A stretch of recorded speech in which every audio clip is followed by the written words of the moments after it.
নমস্কাৰ, মোৰ নাম ৰায়ন, ক্লাছ KGB। বিহু হ'ল অসমৰ জাতীয় উৎসৱ। বিহু হ'ল 3 প্ৰকাৰৰ। আমি মেজি বনাইছোঁ।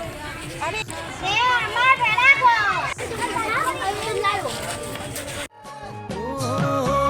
কিনো চাৱনীৰে চালামো কৈ দেহা খিৰখিৰাই গ'ল মই নাজানো, দেহা খিৰখিৰাই গ'ল মই নাজানো, পেটলৈ ভাত নোযোৱা, পেটলৈ ভাত নোযোৱা।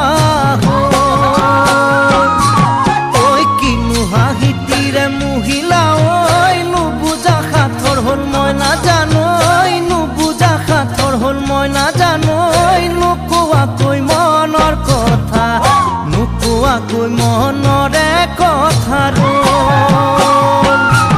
ঐ কিনো চাৱনীৰে চালামো কৈ দেহা খিৰখিৰাই গ'ল মই নাজানো, দেহা খিৰখিৰাই গ'ল মই নাজানো, পেটলৈ ভাত নোযোৱা, পেটলৈ ভাত নোযোৱা।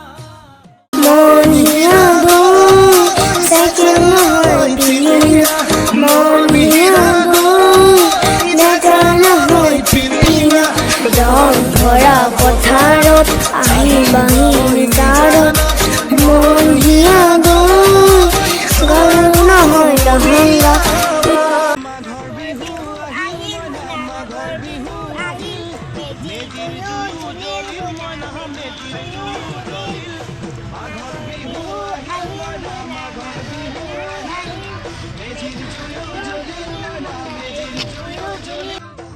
নমস্কাৰ, আমি ভোগালী বিহু উলগ জনালোঁ।